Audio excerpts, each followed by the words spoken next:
Asia কাপের সূচি প্রকাশ হয়েছে কয়েক সপ্তাহ আগে। সেই সূচি অনুযায়ী ভারত পাকিস্তান ম্যাচ আগামী 14 সেপ্টেম্বর। তবে ভারত পাকিস্তানের বিপক্ষে খেলবে কিনা তা এখনো নিশ্চিত নয়। ভারতের সাবেক ক্রিকেটারদের অনেকেই চান পাকিস্তান ম্যাচ বর্জন করুক ভারত। এই প্রসঙ্গে কথা বলেছেন পাকিস্তানের সাবেক অধিনায়ক ওয়াসিম আকরাম।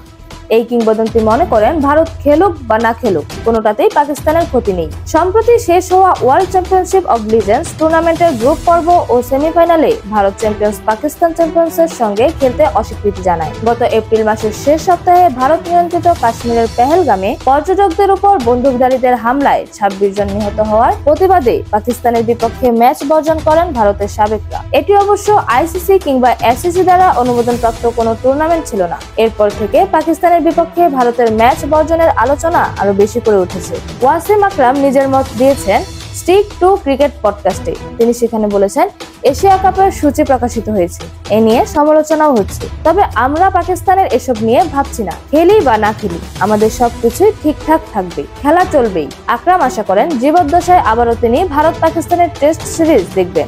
দুই দেশের চলমান রাজনৈতিক উত্তেজনা নিয়ে এই কিংবদন্তি পেসার বলেছেন, রাজনীতি আলাদা বিষয়, আমি তো রাজনীতিবিদ নই। ওরা নিজেদের দেশকে ভালোবাসে, আমরাও আমাদেরটা ভালোবাসি। তোমরা দেশের সাফল্য নিয়ে কথা বলো। পাকিস্তানের ক্ষেত্রেও তাই, ভারতের ক্ষেত্রেও তাই। বলা সহজ, করা কঠিন। ওয়েস্ট ইন্ডিজের মাটিতে সর্বশেষ ওয়ানডে সিরিজে 2-1 ব্যবধানে হেরেছে পাকিস্তান।